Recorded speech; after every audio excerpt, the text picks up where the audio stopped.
Hello नमस्कार, मैं दीपक और आप देख रहे हैं डीएस के टॉक्स। बिग बॉस 15 के एपिसोड की हम चर्चा करें इसके पहले बाबा बिचुकले जो हैं वो बाहर निकल के एकदम बौखला चुके हैं और उन्होंने ऐसे ऐसे स्टेटमेंट दिए कि प्रेस कॉन्फ्रेंस करने वाले हैं। सलमान जैसे 100 लोग उसके घर की गली में झाड़ू लगाते हैं।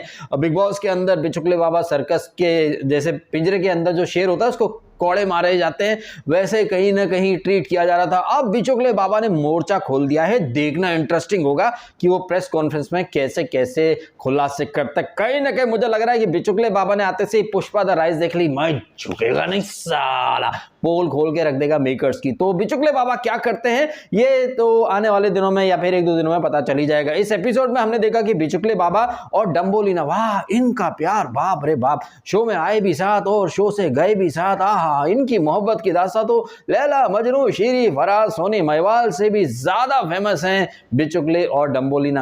आदर्श कपल, मतलब कपल गोल से गए भी साथ आए भी साथ। वाह वाह वाह वाह, इनका तो प्यार नेक्स्ट लेवल पे है। वैसे बिचुकले और डम्बोलिना ने आने से पहले काफी लंबे चौड़े भाषण वगैरह दिए और बिचुकले बाबा से प्रतीक ने बोला भी कि हमारे बारे में कुछ तो बोलो, कुछ तो बोलो, हमारे बारे में कुछ तो बोलो। बिचुकले बाबा बोले नहीं, अपन ना तो रोएगा और ना ही किसी तरह का ड्रामा करेगा, अपन झुकेगा नहीं साला, रोएगा बिल्कुल नहीं साला। खैर, बिचुकले और डम्बोलिना बाहर जाते हैं। कद्दूलिना को ऑटोमेटिकली टिकट टू फिनाले मिल जाता है और कद्दूलिना और उसके बाद तेजोलिना का हम आर्ग्यूमेंट देखते हैं। वैसे ये एपिसोड इतना बोरिंग था, इतना भंगस, इतना बकवास एपिसोड था। एक तो मुंबई में टेम्परेचर भी इतना कम हो चुका कि ठंड भी बहुत थी और ऐसा बोरिंग एपिसोड देखकर कहीं ना कहीं इसने नींद की गोली का काम किया और हमें नींद के झोंके आ गए। सो इस बकवास एपिसोड को देखते देखते हम गए सो, सपने में हम गए खो। सपने में आई सनी लियोनी और सनी लियोनी आते से बोली डीएसके में बड़ी सती सावित्री हूं। मैंने बोला हैं तुम सती और सावित्री, तुम कैसे सती सावित्री बन सकती हो?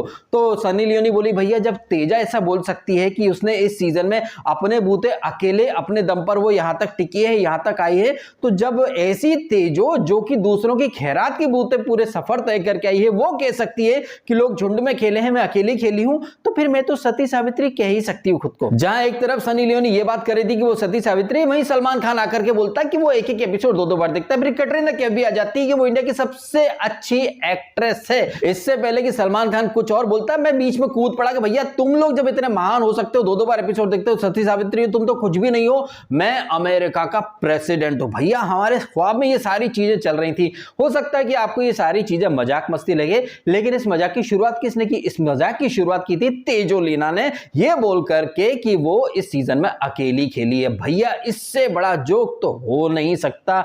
एक ऐसी लड़की जो अपने बूते एक टास्क नहीं जीत पाई, जो हमेशा खैरात में मिलती हुई रेवड़ियों को खा खा के आगे बढ़ी है, वो तेजोलिना जो अपने बूते कुछ नहीं कर पाई, उसने इस सीजन में अपने बूते सिर्फ एक काम किया है, वो है पूल में सुबह 4 बजे छलांग लगाना। और हमने देखा कभी मीडिया, कभी सलमान खान, कभी फराह खान कैसे इस तेजावती को यहां तक खींच खींच करके ले आए। जैसे तैसे बिग बॉस ने इसे टिकट टू फिनाले देकर आगे बढ़ा दिया। और ये किस मुंह से, मतलब इतनी बेशरम, इतनी झूठी, इतनी मक्कार, इतनी बड़ी वाली एहसान फरामोश। हालांकि हमने देखा कि रश्मि इसके लिए बार बार खेली, लेकिन इस तेजा ने दूध में बड़ी मक्खी की तरह कैसे लोगों को इस्तेमाल करके फेंक दिया है। और रश्मि तो कहीं ना कहीं डिजर्व करती है इस तरह का ट्रीटमेंट। रश्मि खुद एक स्पाइनलेस है, जिनमें खुद रीढ़ की कोई हड्डी नहीं है। वो यहां कह रहे थे कि तेजा तू एहसान फरामोश है, तू मतलबी है, तू ग्रजेस रखती, तू बड़ी मीन है, तू घटिया है। तो मैडम रश्मि जी, आपको पीले चावल देकर तो किसी ने बुलाया नहीं था कि तेजा के लिए खेलो जाके।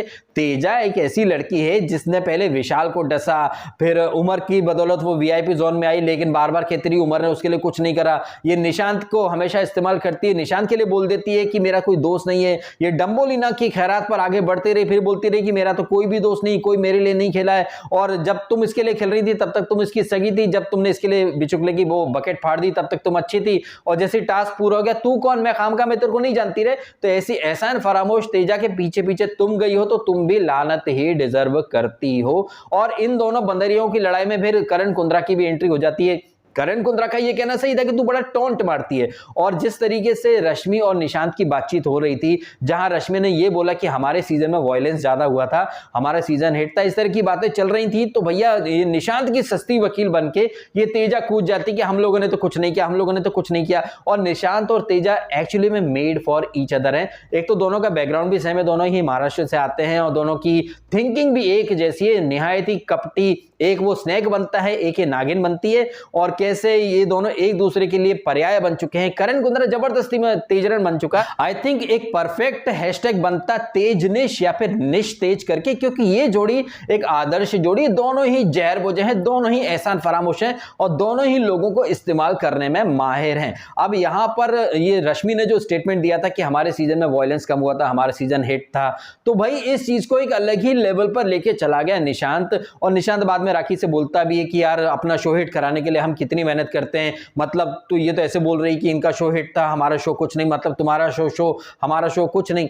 तो निशांत बाबू ऐसी ही कुछ बात शमिता शेट्टी ने, शम्मा महारानी ने कही थी वीकेंड का बार में, जब सलमान खान ने पूछा था कि आपने राखी को डाउनग्रेड क्यों नहीं किया, तो शम्मा मैडम के अलग लॉजिक थे कि शो की टीआरपी नहीं थी, टीआरपी बढ़ाने के लिए आप लोग राखी को लेकर के आए, तो मैंने एक बिगर पर्सपेक्टिव से देखा था कि शो को हिट करने के लिए राखी को लाया गया, तो राखी को डाउनग्रेड नहीं कर रही। मतलब सलमान खान के सामने वीकेंड पर जब ये शम्मो मैडम बोलती हैं कि ये शो हिट नहीं है, ये शो फ्लॉप है, टीआरपी कम है, बकवास है, इसलिए राखी को लाए, और वो निशांत वो वहां पर भी बैठा था, वहां उसने कुछ नहीं बोला। यहाँ निशांत के भी गुर्दे छिल रहे हैं कि हमने तो बस भजिए तले हैं, कुछ नहीं करे हैं, और ये बात वो इत्तेफाकन राखी सावंत के सामने कर रहा था। सीधी सी बात है, अगर आप लोग इतने काबिल होते, इतने अच्छे होते, तो फिर ये वाइल्ड कार्ड्स की जरूरत ही नहीं पड़ती।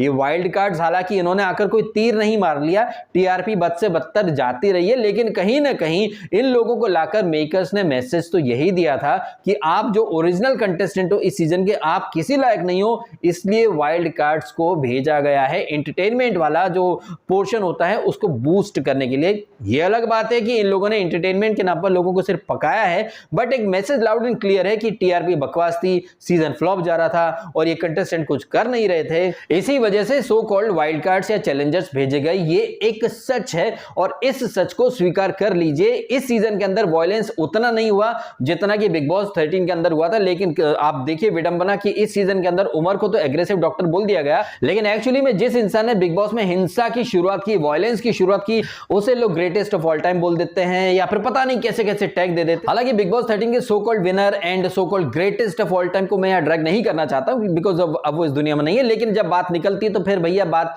दूर तक निकल जाती है और बिग बॉस 13 की बात यहां पर रश्मि ने निकाली थी। तो बॉटम लाइन ये है कि तेजा एहसान फरामोश है और जब से उसे टिकट टू फिनाले की में एंट्री मिल गई तब से तो मैडम की बॉडी लैंग्वेज ही बदल गई है। खुद टॉन्ट मारती हैं, एक रात पहले तक ये खुद करण कुंद्रा को बोल रही थी कि तुम और शमिता का अलग चल रहा है, गो फक योरसेल्फ, इस तरह की बातें करती है। खुद ये एक्चुअली में टॉन्ट मारती है, फिर बाद में बोलती मुझे कोई बोलने देगा, are you serious, like seriously मुझे कोई बोलने देगा, ओ माय गॉड मेरे को बोलने दो। तो मैं तू कह रहा है कि मैंने टॉन्ट मारा। अरे भाई तुम टॉन्ट मारती हो, तुम लोगों को इस्तेमाल करती हो, फिर बाद में भूल जाती हो कि साला कोई दोस्त भी था।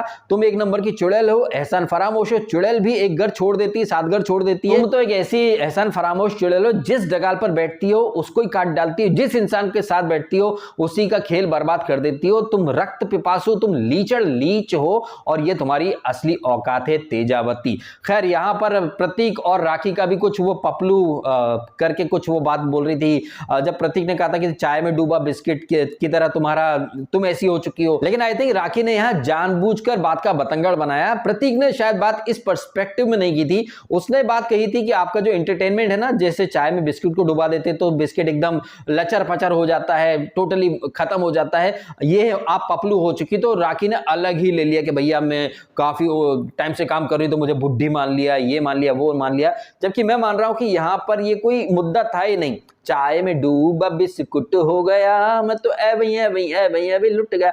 चाय में डूबे हुए बिस्कुट के ऊपर गाना बन चुका है, लेकिन यहां पर राखी जैसे लोग कैसे बात का बतंगड़ बना देते हैं। राखी जब खुद दूसरों को खजवा बोलती है, खजवावती बोलती है, तब सब ओके चलता है, लेकिन प्रतीक ने बोल दिया कि चाय में डूबे बिस्कुट की तरह पपलू लोग मुझे पसंद नहीं है, तो इस बात का उन्होंने, अब ये पपलू को उन्होंने किस पर्सपेक्टिव में लिया ये तो वही बेहतर जान सकती है, लेकिन प्रतीक ने आई थिंक ये बात इस पर्सपेक्टिव में नहीं कही थी जो कि राखी ने लिया। इसके बाद तो कोई रेडियो सिटी के वो आरजेस आ चुके थे, कुछ 6 लाख प्राइज मनी ऐड करने के चक्कर में यहां पर एक फोकट की नौटंकी इन लोगों ने ऑर्गेनाइज करी, जिसको कि मैंने तो स्किप कर दिया और आज भी ये कुछ नौटंकी चलेगी। फिर ऑडियंस में भाड़े के कुछ लोग आएंगे, वो भी नौटंकी होगी, उसको भी झेलना पड़ेगा आज रात के एपिसोड में। अब चूंकि बिग बॉस के रिव्यू हम करते हैं तो बिग बॉस रूपी ओखली में अगर हमने सर दे दिया है तो ये पकाऊपंती नौटंकी के मूसल तो सर पर पड़ेंगे ही। तो ओखली में सर दिया था, मूसल की क्या परवाह करनी। जहां इतना टाइम से सीजन को झेला है वहां आज आज रात की नौटंकी और 2-3 दिन की और नौटंकी झेल ही लेंगे। आप कमेंट करके बताइएगा, जिस तरह से तेजा आप कह रही है कि वो अकेली खेली है, बाकी लोग झुंड में खेले हैं। तेजा तेरे साथ विशाल कोटियान, जय, करण कुंद्रा, तुझे उम्र की बदौलत वीआईपी का टैग मिला था, निशान तेरे साथ हमेशा, डम्बोलिना, राखी, रितेश, सब तो तेरे साथ खेले, तू अकेली कब खेली भाई? हमेशा से विक्टिम कार्ड खेलती आई है, लोगों को इस्तेमाल करते आई है। वो खुद अपने सहारे एक कदम नहीं उठा सकती शो के अंदर, वो सिर्फ खैरात की कश्ती में बैठकर यहां तक आई है। उसके बावजूद इसकी बेशर्मी देखो कि वो अकेले अपने बूते खेली है शो के अंदर बगैर किसी की मदद के। भाई हिपोक्रेसी का नया नाम है तेजावती उर्फ तेजस्वी प्रकाश। क्या कहना आपका इन तमाम बातों के बारे में कमेंट करके अवश्य बताइएगा। और जिस तरह से बिचुकले बाबा ने मोर्चा खोल लिया है बाहर आकर सलमान खान के खिलाफ, एटलीस्ट इस बंदे में रीढ़ की हड्डी तो है। शो के अंदर जिस तरह से सलमान ने इसके साथ गाली गलौच और अभद्र व्यवहार किया है, शो के अंदर ये कुछ नहीं बोल पाए, लेकिन बाहर आकर बिचुकले बाबा ने मोर्चा खोल दिया है। इसके बारे में भी कमेंट करके अवश्य बताइएगा। और यदि आपको ये वीडियो अच्छा लगा है, बातें सही लगी हैं, तो वीडियो को लाइक करना, कमेंट करना, शेयर करना और करना सब्सक्राइब डीएसके टॉक्स को यदि आपने नहीं किया तो। आपने समय निकाला, वीडियो देखा, आपका बहुत बहुत धन्यवाद। Thank you so much.